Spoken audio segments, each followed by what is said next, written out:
Bienvenidos otra vez a una nueva conversación, hoy acompañado por mi amigo Juan Manuel López. Hola Juan. Hola Rosén. Esperemos que se esté escuchando bien, que se esté viendo bien. Juan Manuel Judas López, como lo voy a llamar yo, porque Judas lo negó a Cristo 3 veces. Con Juan somos muy amigos, nos hicimos amigos por la política en 2018 y hace un tiempo en un programa de televisión pasaron un recorte, una conversación de canal, una conversación con Ofelia Fernández y le preguntaron, bueno, diputado, su opinión sobre la conversación entre gente que piensa distinto, y él no dijo, Rosendo es mi amigo, me encanta, bla, bla, bla. Dijo, sí, conozco de las buenas intenciones de Rosendo. A partir de ese momento, nuestro grupo de amigos se transformó esto en un chiste. Juan me negó. Lo estoy entrevistando simplemente para que acá tenga que decir que es mi amigo y eso quede claro. ¿Es correcto? ¿Fue así o no? No, no fue así. Digamos, es una versión, es tu versión de los hechos. No sé si lo viste alguna vez o te lo contaron mal. Lo vi. Bueno, Estaba estábamos en Camaño. vivo, con Graciela Camaño en el programa de Maru Dufar y Luciana Geuna. Y de golpe, yo no sabía, te ponen a vos ahí en la tele con Ofelia y no me acuerdo. ¿Qué opinan? Dijeron. Y yo, como por defecto de formación de abogado, tuve que hacer mi generales de la ley. Alegato, claro. No, si me comprenden, yo dije, yo a Rosendo lo conozco, no dije el grado de parentesco o amistad. Y digo, no me acuerdo. Y después, no sé, te elogié. No fue así y quedó siempre en joda en que me negó. Pero bueno, Juan es de Saladillo, nació con la democracia, pues nació en 83, ya revelé la edad. Es abogado y hace mucho tiempo se dedica a la política, muy vinculado a Lilita Carrió y a la coalición cívica y muy vinculado al trámite legislativo, al quehacer del Congreso de la Nación. Bueno, trabajó muchas cuestiones del derecho, no voy a entrar en los detalles, pero quiero empezar a preguntarte un poco, tal vez, cómo fue tu entrada a la política. Es muy particular, la familia de Juan es muy particular, porque su madre es concejal peronista, ya no más. Fue concejal del Frente para la Victoria en Saladillo. Entonces me imagino que las conversaciones familiares deben ser muy interesantes. Contá un poco tu entrada a la política, Juan. Bueno, hago la parte corta y si después querés nos profundizamos. Yo siempre me gustó la política, me acuerdo de preguntarle a mi mamá ya le hizo largo, no sé, 90, 89, quién es el bueno, quién es el malo, Menem o Alfonsín. Y mi mamá me contestó, es más difícil contestar esa pregunta. O sea, yo ya pensaba tipo dibujito animado, qué sé yo. Por distintas razones había vinculaciones con la política. En mi casa se hablaba mucho de política y yo me quedaba escuchando lo que hablaban los grandes, lo que le pasa a un montón de personas, y seguía la política por la tele. Ya en el 2001 tengo no solo plena conciencia, sino me acuerdo de lo como manija que estaba mirando la crisis todo el tiempo, mirando los debates en el Congreso. Me vine a estudiar a Buenos Aires, Derecho, en el 2002. Y en el 2004 la seguía Lilita por la tele, me gustaba, la voté en el 2003, en el 2001 voté en blanco, que fue la primera vez que voté, justo entré en el padrón, voté en blanco, era un clima de época. Y en el 2004 Lilita dio una charla en la Facultad de Derecho en la UBA, con Jorge Lanata, inauguraba el Instituto Hannah Arendt, fui a la charla, pasaron una planilla donde dejabas tu correo electrónico, dejé mi correo electrónico y ahí se generó el vínculo, pero pasó bastante más tiempo para que, empecé a trabajar con ella. Fui 10 años asesor de ella en el Congreso, 8 años. Y ¿De qué año más o menos? Después del 1,8, o sea, antes, los dos, entre 2010 y 2011, que era el Grupo A, que fue una etapa espectacular del Congreso donde aprendí mucho como asesor. Yo trabajaba en la Secretaría Parlamentaria del bloque de la Coalición Cívica que presidía Lilita. Y ahí hubo varios meses de mayoría opositora a Cristina Kirchner y se lograron un montón de medias sanciones de leyes y unas poquitas leyes. Y después de la elección presidencial, ella como rearmó su equipo y me tocó trabajar en su despacho entre el 2011 y el 2017. Y en el 2017 fui diputado nacional en la lista que ella encabezó en la Ciudad de Buenos Aires, en la elección de medio término de Cambiemos. Y fue una experiencia espectacular y estoy en el Congreso desde hace 6 años y medio. Terminás mandato ahora el año que viene. A fin del año que viene, en el 2025, diciembre de 2025. Bueno, viste los dos lados, ¿no?, del Congreso, el lado más de asesor y el lado más de diputado, y contabas el caso del Grupo A, porque fue interesante ese armado opositor ese conglomerado opositor al kirchnerismo, que tal vez fue, de alguna manera, si uno lo piensa, la previa de Juntos por el Cambio, ¿no? Creo que hubo entre el 2000 2003 y el 2015, el llamado periodo de hiperfragmentación opositora, trabajado muchas veces por el bloque oficialista, por el kirchnerismo, y también muchas veces fruto de la realidad de la desarticulación del radicalismo, como el colapso del radicalismo y del sistema de partido, antes inclusive, porque la alianza ya es el radicalismo de alguna manera desarmándose. Lilita formó parte de todos los procesos de intento de armado de algo más grande del 2003 para acá. 2009 Grupo A, 2013 se unen, o Frente Amplio unen, o ya fue cambiando su nombre, y 2015 Cambiemos. ¿Cuál es tu reflexión sobre la necesidad de armado de esas coaliciones? Bueno, son intentos. El más exitoso Cambiemos, sin duda, más allá de la nostalgia que uno pueda tener de ese proceso, para mí fue el proceso más virtuoso, por lo rápido que se formó, pero después por cómo se sostuvo en el tiempo, el proceso democrático, o si querés del 2001 para acá, desde que explota todos los partidos políticos, para mí fue el mejor proceso. Pero 2009 también acuerdo cívico. La coalición cívica fue un intento de Juntos por el Cambio. Nosotros éramos el ARI, que era un partido un poco más ideológico, si querés, más de centro-izquierda, también con una agenda de valores de república, anticorrupción, pero con un sesgo más ideológico. En 2007 ella, en la elección presidencial, dice vamos a armar algo, y se suma gente distinta, Patricia Bullrich, Prat Guy, Fernando Iglesias, no sé, gente que después hizo Juntos por el Cambio. Y el Grupo A que vos decías, que era este conglomerado de bloques opositores que los unía a una agenda institucional que el kirchnerismo, al contrario, atacaba, no cumplía, y bueno, se los corría por ahí, era el PRO presidido en diputados por Federico Pinedo, la UCR por Oscar Aguad, la coalición cívica por Lilita Carrió, y un peronismo republicano, o ponele que republicano, que presidían, no alineado al kirchnerismo, y eso fue seguro el germen de Juntos por el Cambio, seguro. Y la necesidad es total. Hoy, por ahí, más que antes, yo creo que igual no hay que tener ansiedad, hay que dejar que el proceso descante, porque la Argentina es principalmente peronista, o sea, no tiene un apego a la ley, me parece que ese es nuestro principal problema. Ese problema es difícil de venderle a la sociedad. Che, mira, el problema nuestro es que no respetamos la ley. Nadie compra eso así nomás. Es muy poco sexy vender esa agenda. Hay momentos donde un pedazo más grande de la sociedad la compra, o un pedazo la compra por eso y otro pedazo dice, bueno, te voto en realidad porque estoy enojado con el que venía, digamos, continuidad a cambio, elijo cambio y vota ahí. Y ahora, Milei es medio, no, me cuesta caracterizarlo todavía, pero pareciera ser una especie de peronismo distinto, ¿no? De peronismo con otra narrativa, de peronismo con otra ideología, pero también no tiene mucho apego a la ley, a la república, vos decís, estos valores difíciles de vender. Peronismo como la idea esta de no respetar la ley, para vos es casi un sinónimo. Y sí, es una cultura donde en su épica, en sus cantos, en su liturgia, y después en su praxis de poder, o sea, cada vez que ejercen el poder, están al borde, muchas veces del lado, digamos, violando la ley, otras veces ahí, y siempre buscando la forma de romper el sistema republicano que nosotros conocemos, de división de poderes, que todas las naciones más o menos prósperas de Occidente tienen o han tenido, y que nosotros lo tenemos a veces más articulado, a veces menos articulado. Y bueno, y el peronismo culturalmente va por ese lado, desprecia esos valores, te lo dice, son valores burgueses, son valores que no tienen demasiado sentido, en definitiva terminan beneficiando al capital, no a los trabajadores, y la historia probó que no. ¿Y Milei cómo mama esa narrativa? Me gusta lo que decís. O sea, Milei es más parecido al peronismo.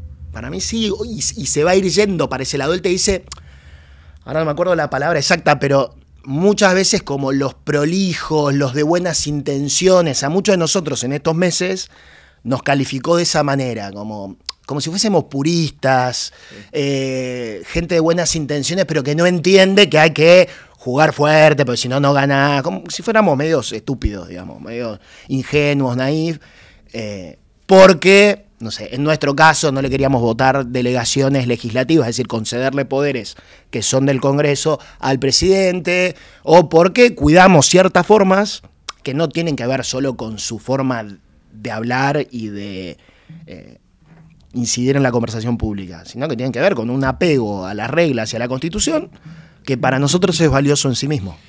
En un momento, una de las grandes demandas de la gente post-2019 era que Juntos por el Cambio se institucionalice y nace una especie de mesa de Juntos por el Cambio, del votante de Juntos por el Cambio, del cambimismo, o hasta inclusive de los políticos, ¿no? Los distintos partidos.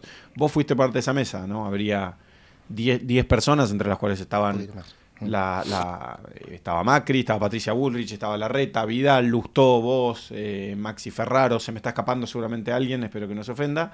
Mario Negri, por la UCR, Luis Leidenhoff. Sí. Y en toda esa mesa, o sea, fuiste parte de la mesa de toma de decisiones Juntos por el Cambio, o de conversación de Juntos por el Cambio, ponele durante 2-3 años, ¿no? Que duró ese proceso. 4 casi, o sea, casi 4. Tuvimos momentos donde se reunía menos la mesa, el 2023 ya promediando, después de junio, ya no se reunió más. Nunca más se juntaron, ¿no?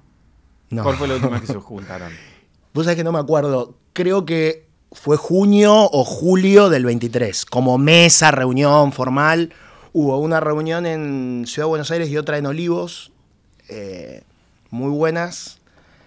Hubo una que ahora la recordé bastante, no encontré el comunicado, pues me acuerdo que vinieron todos los economistas de Juntos por el Cambio y Sergio Massa en ese momento estaba dando unos bonos, lo simplifico porque además no manejo esos temas, que ahora se conocen bastante, los puts, que son con opciones para que te paguen o el precio en dólares, más los intereses rápidamente. Ahora o la inflación en pesos. O la inflación en pesos.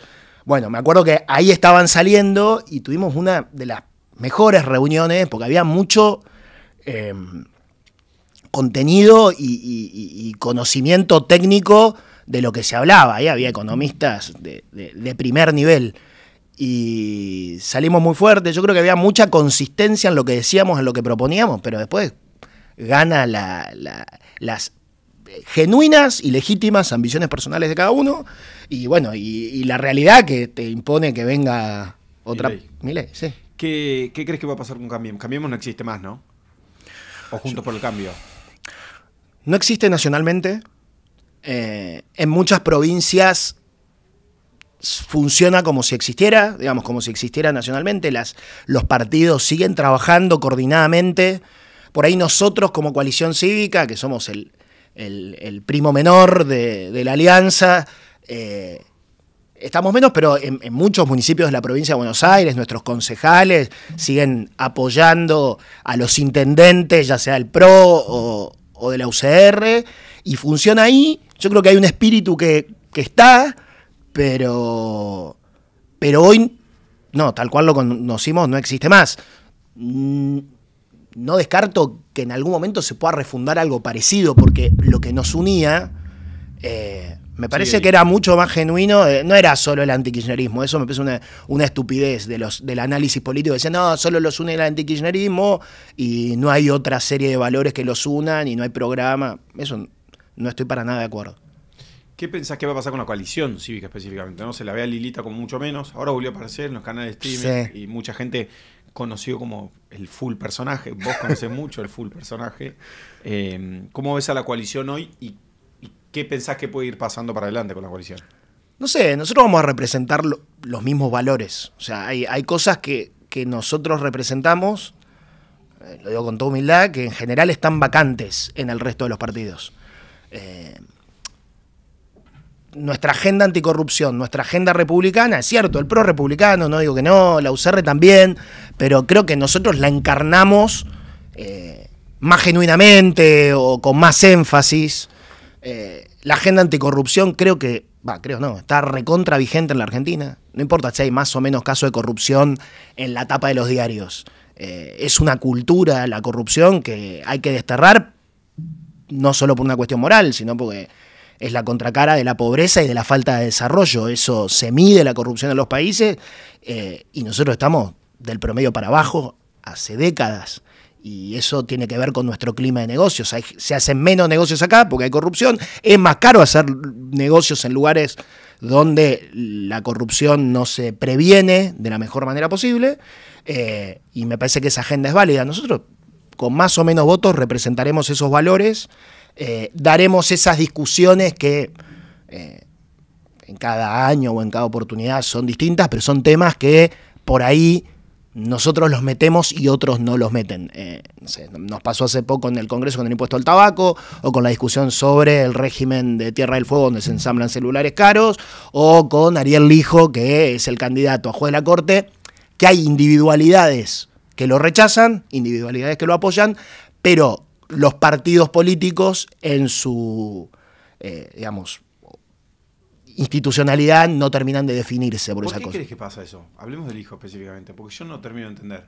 ¿Por qué Lustó, escuché una conversación con Lustó, se hace el boludo, como dice, bueno, no sé mucho del tema, tengo que ver, Macri no responde sobre el tema, bueno, Larreta no está hablando tanto tal vez ahora, pero tampoco responde sobre el tema, Patricia Bullrich no habla del tema, o sea, da la sensación de que el que calla otorga, ¿no? Entonces da la sensación de que ese silencio que hacen todos hace pensar que hay un acuerdo con el kirchnerismo, mileísmo y todas las fuerzas para que el Hijo sea juez de la Corte, ¿no? Yo no lo sé, o sea, si hay un acuerdo concreto ya no lo sé. Todo hace pensar que sí, o que ese acuerdo es posible. Si el acuerdo no se pergeñó así, todo un acuerdo por abajo y qué sé yo, eso no lo sabremos, está la posibilidad de que suceda. O sucedió o puede suceder. Es cierto que depende del kirchnerismo que el Hijo sea o no juez de la Corte. Pero si se uniera el PRO y la UCR en un rechazo, nosotros no tenemos senadores, el PRO y la UCR tienen bloques que no llegan a trabar con los 2/3, pero que hacen que se termine de caer Lijo, bueno, no habría juez de la Corte. ¿Por qué pasa? Para mí por dos razones. Una, especulación. O sea, él hoy es juez federal, y es un juez federal muy poderoso. Los jueces federales de Comodoro Pi, él es uno de los 12, pero en realidad hay 3, 4 vacantes. Entonces es, digamos, incide, él ocupa, subroga juzgados que están vacantes. Y es el más vivo, digamos. De los que quedaron es el más pillo, el más, qué sé yo, el más peligroso también a mi modo de ver. Entonces muchos políticos le tienen miedo porque te puede armar una causa. De hecho, nosotros, ¿qué es lo que le indilgamos al Hijo? Y que maneja políticamente las causas para extorsionarte, para condicionarte. Yo no lo sé, pero digo, incluso podría ser para coimearte, porque en su momento lo denunciamos ayer a su hermano, su estilo de vida, su patrimonio es inexplicable. Entonces hay mucha especulación porque ya es juez, y por otro lado, mucha cobardía de decir, che, ¿por qué me voy a pelear con este hombre que además de ser juez puede ser juez de la Corte? Si pareciera que están los votos, entonces ¿para qué voy a yo adelantarme? Mejor veo qué pasa, que definan los otros, y si ya están los votos yo me subo, no me voy a poner. Y esa cosa de la política para mí se ve, de hecho ya hay senadores libertarios, por lo menos uno, pero dicen que hay 2 que no lo quieren votar. Hay una posibilidad de que el Hijo no sea, dependería del valor. Martín Lustó, presidente de la UCR y senador nacional. Un tipo de posiciones claras, te gusten o no, pero desde que Milei es presidente ha sido muy duro en todo. De hecho, votó en contra de su bloque. Con Lijo no opina. Más allá de que hay vínculos en su sector político con el juez, ahí hay o cobardía o especulación. Y en Mauricio, que yo lo valoro mucho, a él como figura, como presidente del PRO, debería opinar. Tal vez está condicionado. Patricia dijo es un buen juez. María Eugenia dijo algo parecido. Entonces, bueno, hay gente en su partido que evidentemente él hace trascender que no lo apoya, pero no sé. Luis Juez, hablando de juez, pero presidente del bloque del PRO, dice yo no lo voy a votar, pero lo dice a título individual. Entonces, me parece que si hubiera 2 o 3 más con coraje, este tipo no sería juez de la Corte, y a los poderosos se le pierde el miedo bastante fácil. Es cuestión que 2 o 3 se animen y los poderosos dejan de ser tan poderosos. Sí, pero hay toda una trama del poder oculto, ¿no? Porque en general uno piensa siempre en el poder que se ve, ¿no? Como en los empresarios más populares o más famosos, porque ni siquiera necesariamente son los más poderosos, para decirlo de alguna manera, o en los políticos, en el presidente. Y el foco nuestro es hiperpresidencialista, nuestra mirada a la política en Argentina, y hiperpartidocéntrica. O político partidaria, para no decir partidocéntrica, para decir político partidaria. Pero están todos esos entramados de poder que la cohesión cívica es medio como tapador, que ya a veces era denunciador serial, dale, boludo, todo está podrido, y después a veces decís, puta, pero no sé si todo, pero hay una parte grande que está oculta ahí abajo de la sábana. Sí, es como sos el que viene a dar la mala noticia, por ahí hasta en un momento de buenas noticias o de entusiasmo, con Milei nos pasa. Lo del Hijo es lo más fácil y lo más fácil de ver. yo no soy conspiranoico, ni creo en las grandes conspiraciones, pero obvio que hay una trama por debajo del poder y que por abajo, por afuera, como quieran decirlo, por atrás, el poder habla. Yo no sé si Cristina y Milei hablan directamente, pero seguro que tienen mensajeros. Y seguro que hoy están hablando sobre, che, ¿qué nos conviene hacer con Ariel? Cristina estará pensando qué me conviene hacer con Ariel Lijo, lo apoyo o no lo apoyo, y no lo va a apoyar gratis. Incluso por ahí no lo rechaza gratis. Es como, bueno, yo voy a hacer valer mis senadores, y es una persona con causas judiciales, con una serie de problemas, que para mí está en un repliegue táctico. Hoy a Cristina hace un año o dos hubiese dicho Comodoro Pi, el Lofer, me metieron presa, me quieren presa o muerta, toda esa serie de cosas más o menos reales en su cabeza, porque no sé cuánto de verdad ella piensa eso, y hoy está callada respecto de algo sobre lo que en otro contexto hablaría con mucha contundencia. Para mí eso es muy suspicaz, o sea, muy suspicaz. También es tiempista ella, ¿no? Siento que históricamente siempre habló, Claro. Guardó silencio cuando convenía más que guardar silencio, eso me parece una señal de inteligencia. No está hablando porque es el momento de mayor popularidad de Milei, supongo. Es un momento donde no tiene mucha legitimidad y... Sí, pero esto es su agenda de las que más le importan. Sí, O sea, la justicia. La justicia. Tiene una condena, tiene un montón de procesos pendientes, ha acusado al poder en la Argentina en una cosa así muy conspiranoica, donde Clarín, la oposición, Juntos por el Cambio y Comodoro Pi eran los que la querían meter presa, tipo Lula, tipo líderes populares, y ahora no opina. Y tipos de ella muy relevantes en el Senado. Ella tiene de senadores, por ejemplo, a Oscar Parrilli. Oscar Parrilli era su mano derecha, secretario, la Karina Milei de Cristina, digamos, lo mismo cargo. Después tuvo a cargo la AFI.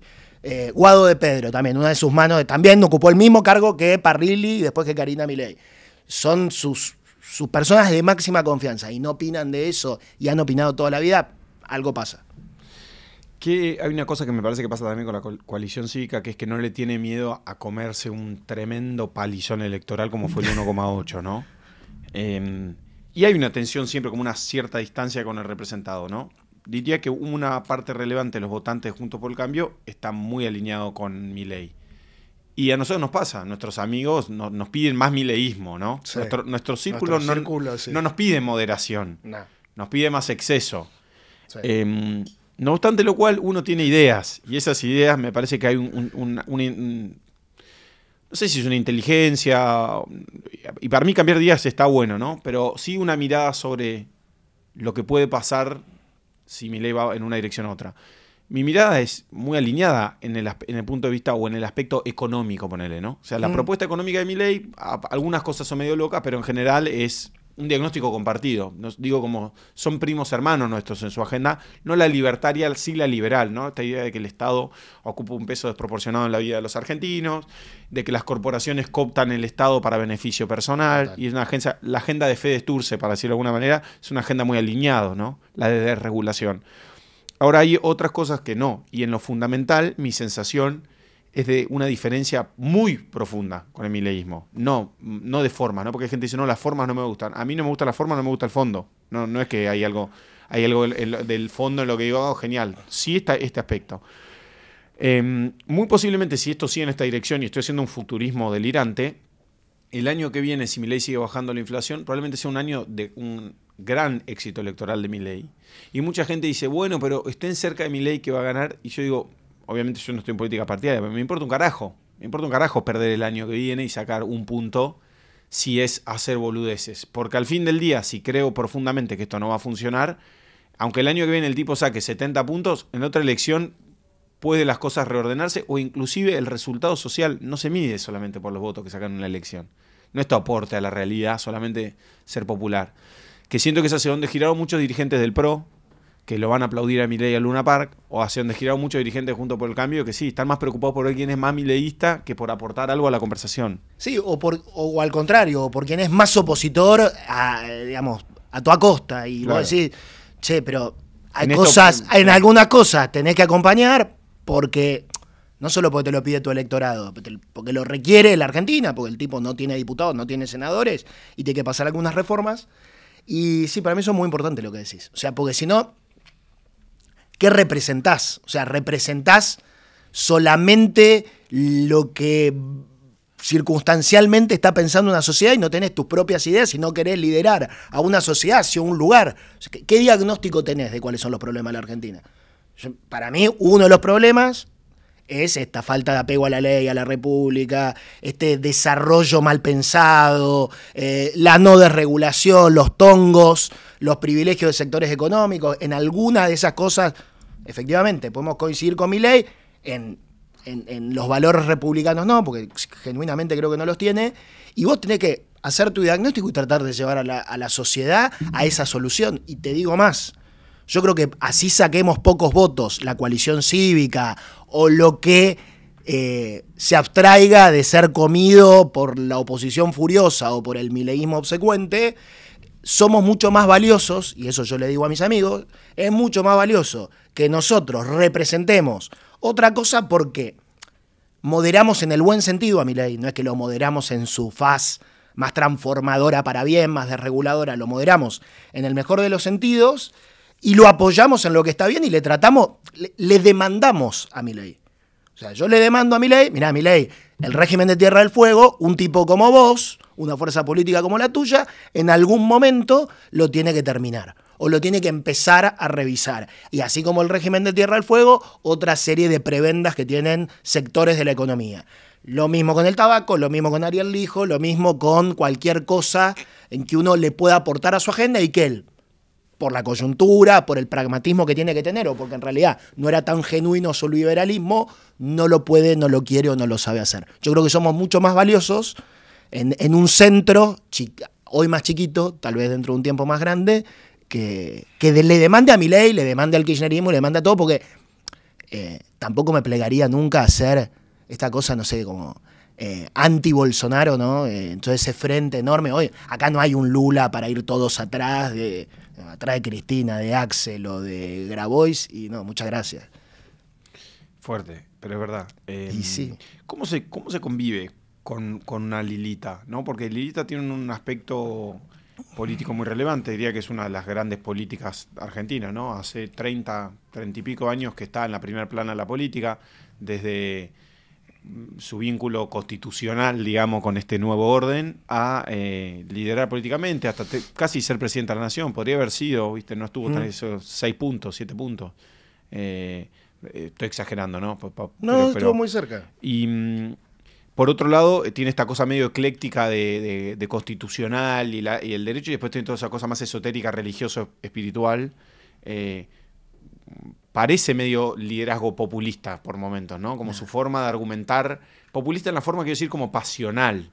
¿Es un delirio lo que estoy diciendo? No, es un liderazgo carismático. Claro. Entonces, carismático en el sentido que es una persona. Hace exactamente 30 años que está en política. En agosto del 94 se terminó de sancionar la Constitución Nacional, la reforma de la Constitución Nacional. Ella entró a su primer cargo público, digamos, tenía 40 años más o menos, o 38, y fue convencional constituyente, o sea, fue de los que renovaron la Constitución. Y fue la persona que emergió, de las pocas personas que no eran nadie, y que emergió como ni siquiera como política, como personaje de la vida pública. Después al otro año fue diputada nacional y empezó a ser relevante, para mí, como dice ella o como nos trata de enseñar ella, liderando por posición.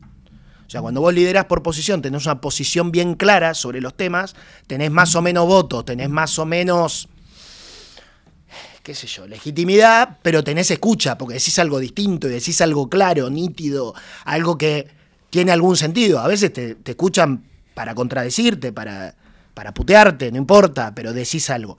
Entonces, eso, sumado a su inteligencia y su carisma, si querés, a vos te pueden hacer pensar o sonar que son un liderazgo, como dijiste, populista. Yo creo que todo lo contrario, son liderazgos carismáticos, en el caso de ella, muy republicanos. O sea, incluso su parte religiosa siempre está muy atravesada por sus valores republicanos. O sea, no habla como un político norteamericano estaría invocando a Dios todo el tiempo. Milei, de hecho, invoca bastante como una faz medio casi profética por momentos. Ella no, ella habla de religión, tiene una vida espiritual muy importante, pero cuando habla en general en la vida pública, habla de lo que le pasa a la Argentina. Escucha, y vos te criaste en el contexto, pongámosle, de la agrobioeconomía, ¿no? Porque sos saladillense. No, tanto no. Y al mismo tiempo, ¿cómo ves esa tensión entre ser un tipo que se dedicó a la política y a lo público durante tantos años, pero por otro lado tener un vínculo tan grande con el campo, con el mundo productivo, para decirlo de otra manera? Para ser completamente honestos, digamos, soy un urbano del interior. O sea, siempre vivía en el centro, pero por vivir en una sociedad relativamente pequeña, rodeada del campo y por distintas razones, muy vinculado a eso, o vinculado a eso, más vinculado después porque se me ocurrió ir a una escuela agropecuaria en la secundaria, porque mis amigos iban ahí y me aburría un poco en Saladillo, o me venía aburriendo en la escuela en la que estaba, y fui a una escuela... muy conocida para la gente de provincia de Buenos Aires, sí, una escuela... La Escuela Agrotécnica Salesiana de Del Valle, que es en el partido 25 de mayo. Creo que con Inchausti y Del Valle son... Y una más ahí, ¿no? Uribe Larrea es Uribe como Larrea. la escuela melliza de la que yo fui, que está acá más cerca. Las tres grandes escuelas agrotécnicas de la provincia. Sí. O de la zona nuestra, ¿no? Porque tal vez... Puede ser. Y nada, ahí terminé vinculándome un poco más, y un poco el conflicto con el campo me hizo vincularme, si se quiere, un poco más con la realidad, que la tenía cerca y no... y ahora, como diputado, cada vez que hay alguna actividad o alguna discusión que tiene que ver con eso, me meto. Qué sé yo, desde las retenciones que se intentaron subir en la ley bases a, no sé, el precio de la vacuna lactosa, que hace unos meses fue un tema de conversación o de discusión, y para adelante lo mismo, una agenda que, no sé, me toca en la época de la rural, te invitan a alguna actividad, vas, explicás, decís tu propuesta para las retenciones, tu propuesta para el campo en general, para que no sea solo discutir de eso.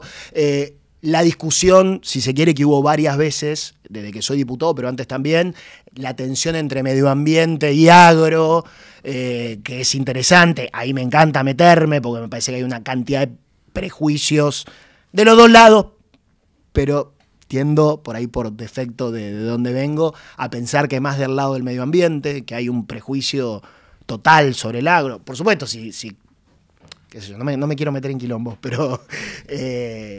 Si con los animales crees que se los explota por usar un caballo, por dañar una vaca, ahí es más difícil ponerte de acuerdo. Sí.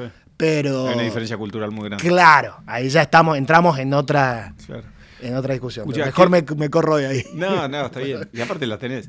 Te quiero hacer una serie de preguntas muy sinceras. Son cosas incómodas para hablar en Argentina, porque la gente no habla de guita en nuestro país. ¿Cuánto cobra un diputado hoy? Más o menos nos están ahora liquidando de vuelta 3 millones, una cosa así. 3 millones de pesos. Con lo que no... Sí, te queda en el bolsillo. Sí, te queda en el bolsillo. Eso con el aumento que hubo hace poquito, que era en 3 cuotas, tuvimos congelados nuestros salarios. ¿Eso te parece mucho, poco o bien? Es muy difícil decir si es mucho o poco. Para el estilo de vida que yo veo que tienen muchos políticos, es una miseria. O sea, hay políticos que si vos ves su estilo de vida, algunos te lo dicen, representa el 20, el 10% de sus gastos mensuales. Para otros no, otros viven muy austeramente, y eso está bien.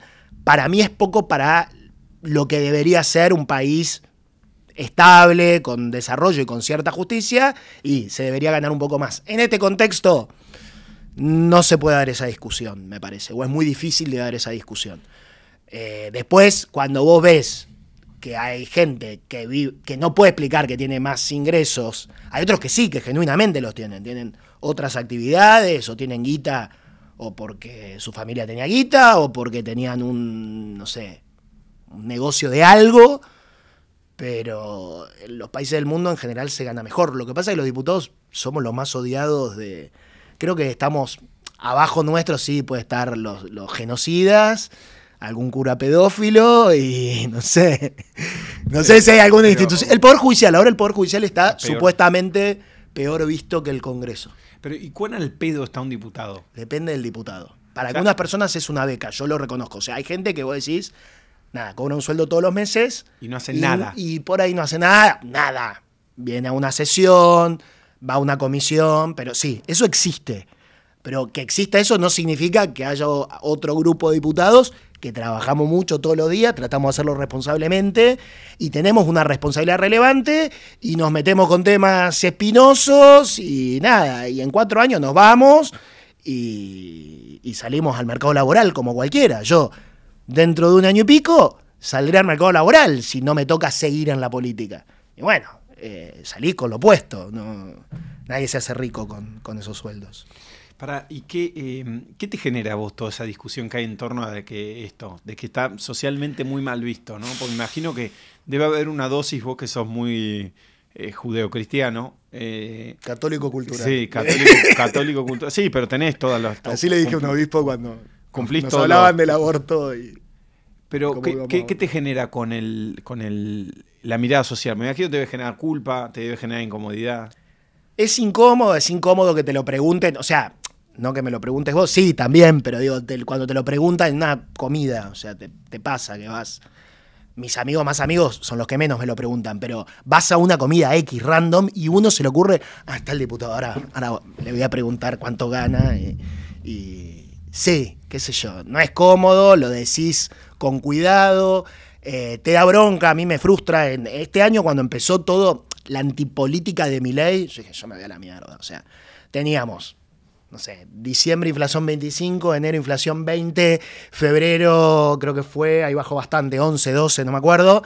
Pero nosotros desde noviembre congelado, entonces me van con 25, me van con 20. Y encima, con el desprestigio que tenemos, con Milei puteándonos por las redes y todos los trolls de Santi Caputo diciéndonos degenerado, no sé, yo me voy a la mierda, es que esto no tiene sentido. O sea, económicamente no es rentable, un día voy a ir al supermercado, me van a cagar a puteadas, porque creen que sos rico y no sabes irte de vacaciones por miedo a que alguien te putee. Eso puede pasar. La pensás 2 veces. Este año me pasó eso, pasar por ese momento de decir, che, ya está. De hecho me anoté en una diplomatura, empecé a buscar otras salidas y por un momento digo, che, esto es lo que me gusta. Nadie lo hace por la plata, tampoco crees que esa discusión no la tengas que dar en un momento seriamente. Que es un laburo, es loco si lo pensás de alguna manera, porque las instituciones van mucho más lento que la vida general o que la velocidad de las cosas. Tipo, laburo rarísimo. Decir. Pero es un laburo que aceptás por 4 años, viste que estás como abrochado 4 años. Y vos decías recién algo que no sé si lo estás diciendo así, tal vez te malinterpreto, pero como pensás en renunciar. Hay días que te levantás y decís, quiero hacer otra cosa. Claro, sé que no voy a renunciar. Y después, por otro lado, la gente te votó para que te des 4 años, pero 4 años es raro, ¿viste?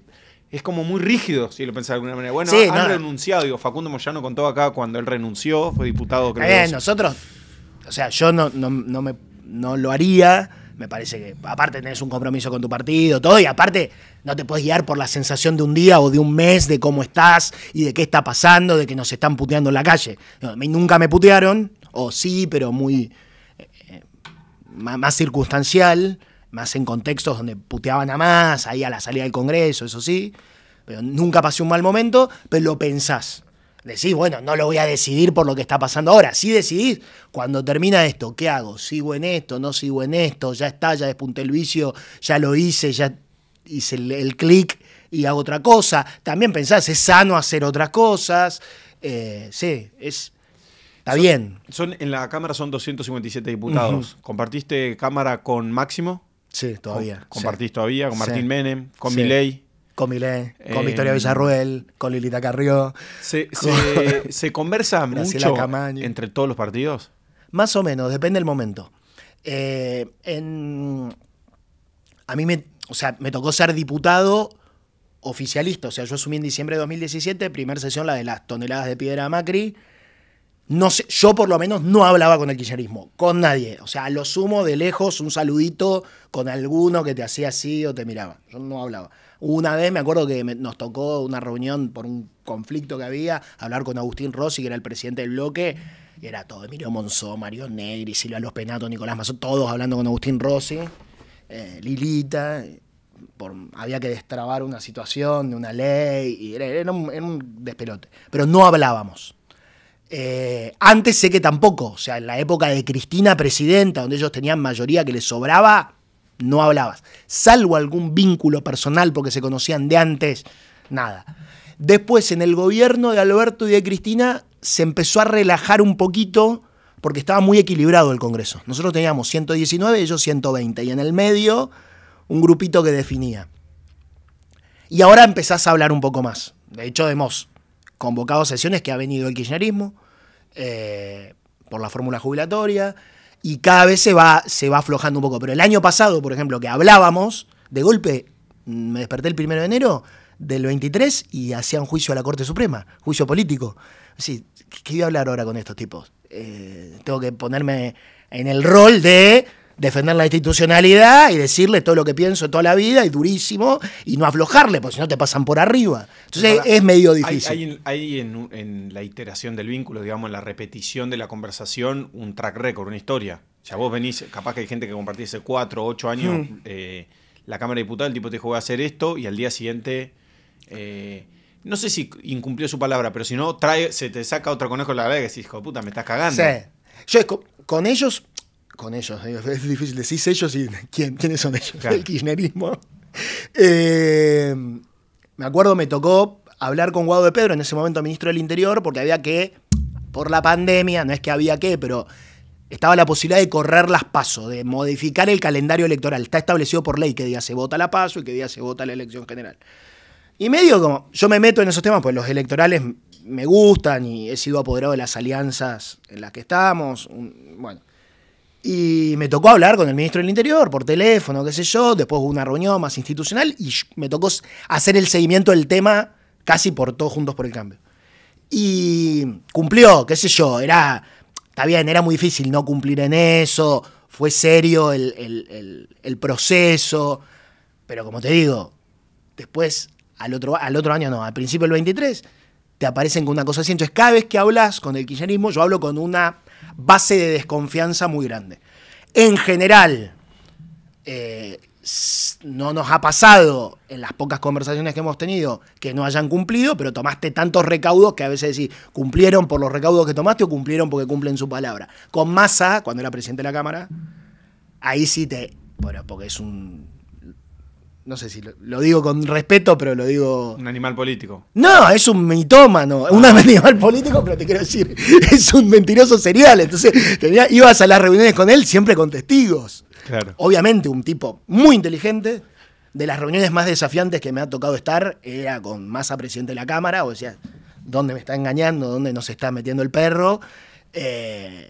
Y por ahí sí, te hacía siempre una de más, pero frenaba porque también sabía que no le sobraban los votos y porque quería mostrarse como un tipo moderado, que bueno, es la imagen que él siempre quiso dar, pero le terminó ganando esta cosa de mentir.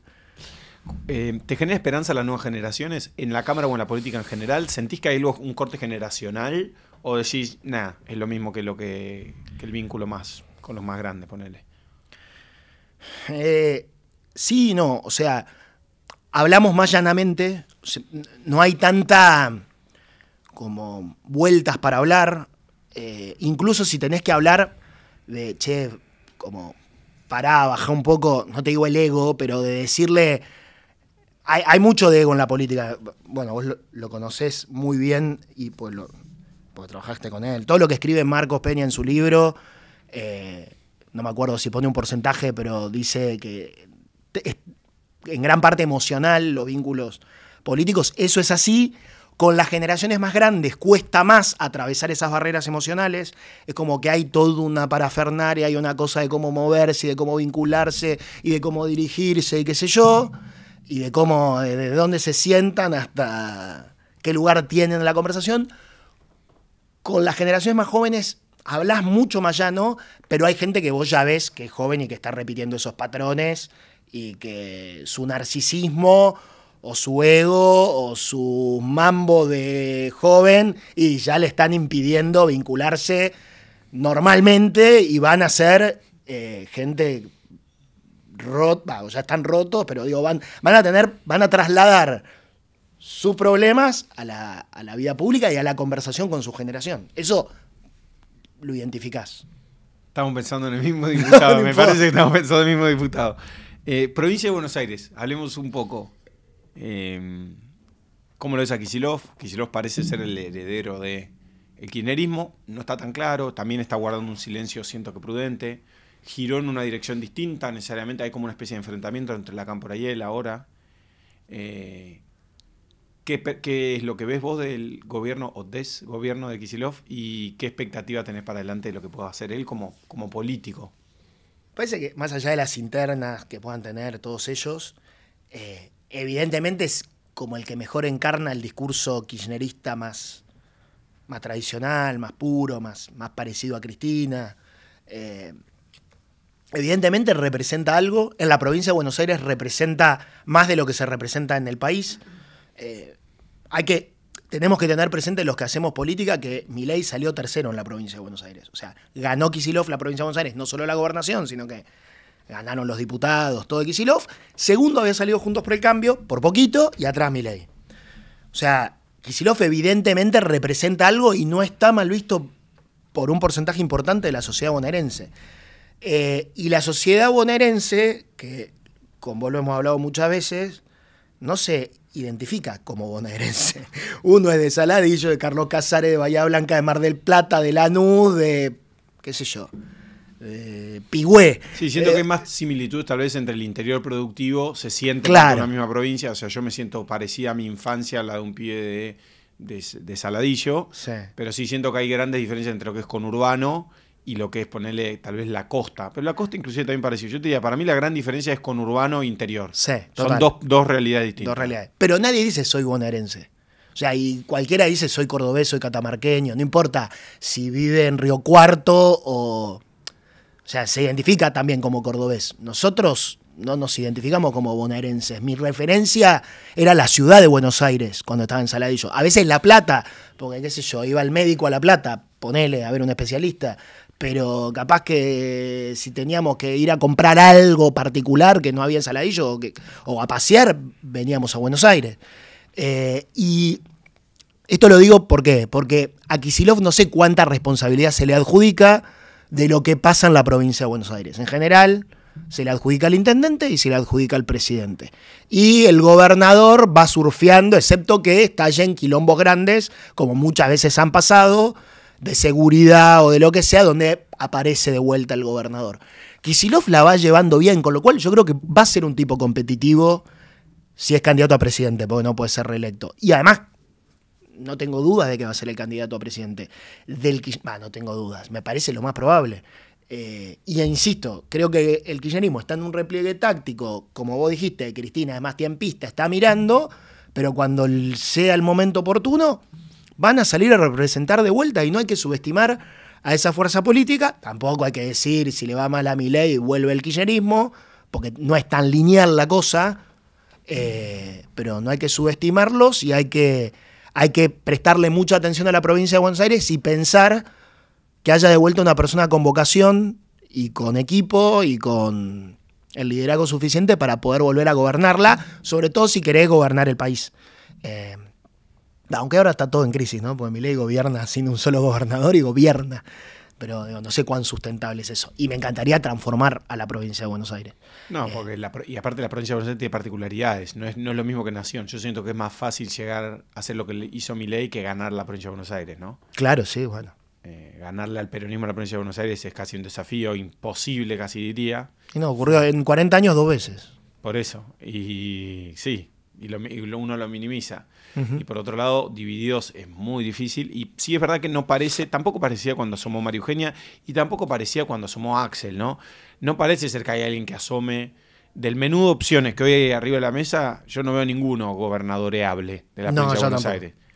Ni los de Juntos por el Cambio, ni de los de Libertario, ni de los PAN libertarios. No, pero hay que pensar la provincia. Y hay que pensarla con una lógica tal vez distinta a la nacional.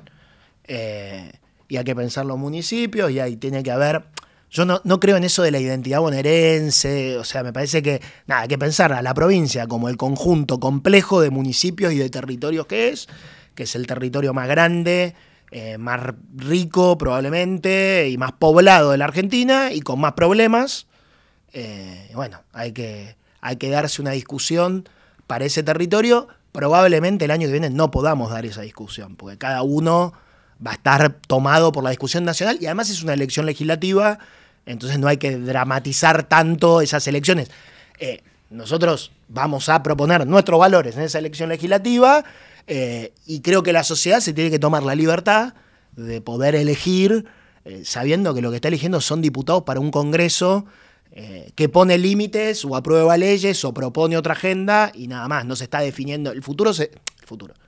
La política se definió en el 2023 y Milei gobernará 4 años y Axel Kicillof gobernará 4 años. ¿Te imaginas una elección de muchas listas el año que viene? De y probablemente sí. Sí, pero no le tengo nada de miedo a eso. Me parece que, sobre todo en la ciudad de Buenos Aires y en la provincia de Buenos Aires, en los otros distritos es distinto porque hay alianzas parecidas o juntos, o lo que era Juntos por el Cambio, que gobiernan esas provincias y van a tratar de mantener esa identidad, y hay otras puramente peronistas, pero la provincia y la ciudad de Buenos Aires tienen que tener una oferta que reproduzca, que represente cada uno de los valores y cada una de las discusiones que da la sociedad hoy, y que cada uno mida cuántos votos saca, porque se está reseteando el sistema, y el proceso de reseteo de un sistema político no es en una elección. O sea, en el 2001 no es que se fue de la Rúa y qué sé yo y se resolvió el sistema político en una elección, en la del 2003. Al contrario, tuvo que venir la del 2005, tuvo que hacer un intento en 2009, fracasar en 2011. Yo creo que ahora, para que se reacomode el sistema político, hay muchos más elementos y vínculos personales y políticos para rápidamente tal vez hacer algo, pero hay que terminar de decantar la cosa. Y cada uno tiene que ir a la cancha a contar lo que piensa, lo que propone y a ir reconfigurándose la cosa, y me parece lo más normal del mundo que así sea. ¿Hay algo más que te gustaría decir, Juan? No, que te había escuchado hace poco no me acuerdo cómo se llama, ex agente de la CIA, y dijiste algo con Martin Curry. Sí. Le dijiste algo a él que no tenía que ver exactamente con todo lo que estabas hablando, pero era como la conversación, a vos creo que usaste la palabra angustiaba, de lo difícil que es conversar entre los demás.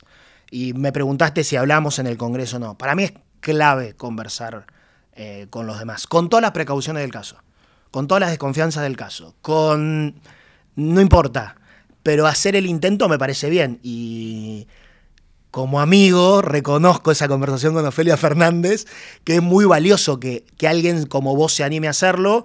Yo soy más cuidadoso en ese sentido, por ahí, por formato psicológico, vaya a saber por qué trauma, pero hago el intento de conversar con el distinto. Y creo que eso vale la pena. Y con los libertarios que atacan mucho, yo empiezo a hacer ese intento, y cada vez que lo hago, algo bueno sale. Está bueno el punto. Yo creo que hay una diferencia fundamental entre lo institucional. Vos tenés una responsabilidad institucional y yo tengo una irresponsabilidad institucional. Entonces yo puedo hacer lo que quiero ahora. Pero es verdad que yo sí siento como que esa es la forma de aportar, ¿no? Vos decías hoy en medio de la conversación algo así como, bueno, si me toca no ser diputado el año que viene, bueno, dejaré la política. Y yo siento que, yo no lo decías así necesariamente, pero sonó así. Me siento profundamente político, no partidario. Sí. No me siento parte de ninguna estructura partidaria, tengo amigos en muchos lados e intento sumarme para contribuir. Me siento más libre que nunca para sumarme a proyectos sociales, para acercarme a gente que está haciendo cosas entusiasmantes, inclusive fundaciones, sociedad civil, cosas que tal vez antes no hubiese tenido el tiempo.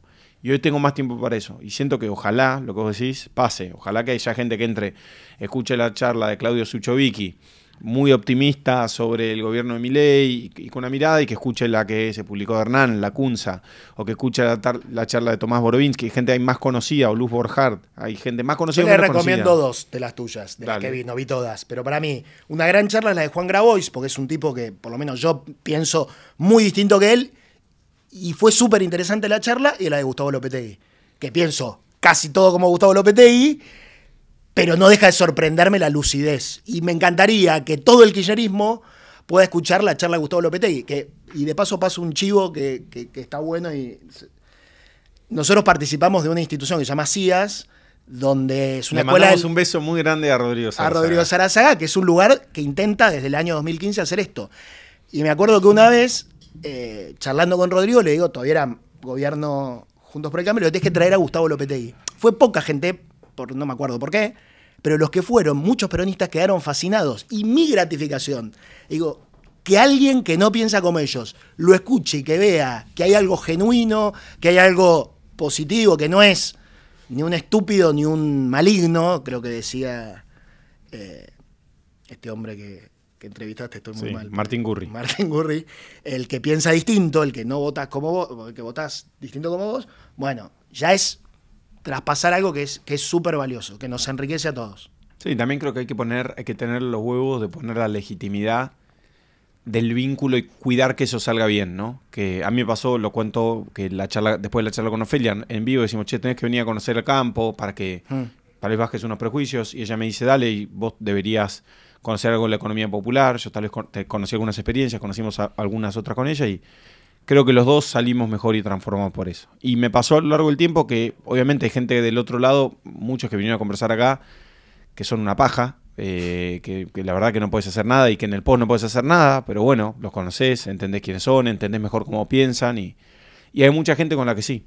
El otro día Nico Goodman me invitó a su programa, y la charla salió buenísima, y yo tal vez estaba un poco guerrillero, pero me quedé pensando que el pibe es un buen pibe y que de verdad quiere hacer algo bueno por el país, y que bueno, pensamos distinto, pero que igual vamos a estar empujando en la misma dirección. Y no hay que, no hay que ni perder la identidad, ni comerse, no dejarse seducir tan fácil en estas conversaciones con el otro lado de la grieta, pero hay que animarse y no hay que asustarse porque te puteen en redes sociales. No te pasa a vos, no me pasa a mí, y no le pasa a un montón de gente, pero hay gente que sí, que no habla por miedo a ser tildado de traidor en su espacio, sea el espacio que sea, o por desperfilarse. Y eso es una estupidez. Sí, para sumarte una cosa más que me gustaría mucho más que pase es, estoy intentando, y es una expresión de sufrimiento la que estoy atravesando, que es que estoy intentando muy infructuosamente conversar con el mundo libertario, ¿no? Siento que hay en su metodología de lo agonal o del conflicto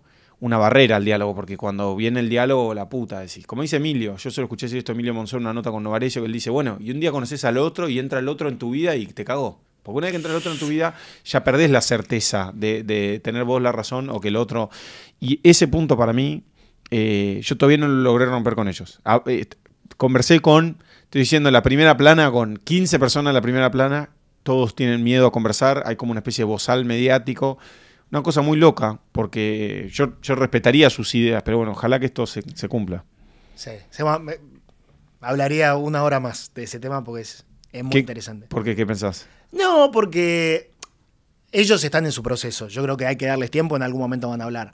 Pero también esto que si se entra el otro a tu vida, me disparó un montón de cosas. Cuando a veces uno también no conversa, no por prejuicio, sino para preservar una distancia. O sea, es muy difícil. Por lo menos en nuestro caso, que hemos hecho denuncias a un montón de gente, y me ha pasado alguna vez que me invitas a comer a tu casa, y yo te pregunto quién va. Y yo digo, qué pelotudo, que rompe bola. Y no, bueno, capaz que lo denuncié, qué sé yo. Y pasó, una vez pasó. Una vez pasó. Sí. Y me ha pasado una vez hablar con una persona de la política, del kirchnerismo, y le tuve que hacer una pregunta de algo que estaba pasando en una comisión, y me mira y me dice, hacete el pelotudo. Y no, me mandó a la mierda. Y claro, había habido una denuncia contra ellos en ese momento, y le dije, mira, te pido mil disculpas, yo no soy un cínico, pero esto es parte de mi trabajo, yo lo naturalizo, si tocas una denuncia la hago, no ando tirando todos los días una denuncia, pero cuando el otro entra a tu vida, y es más difícil a veces poner los límites y no dejarte llevar. Entonces, hay un tampoco esto de la rosca, ¿viste? Y todos somos amigos, esa tampoco me va, pero sí está bueno conversar. Bueno, Juan López, muchas gracias. Y a todos los que ven el canal, recuerden, likeen, compartan. Gracias y nos vemos la semana que viene.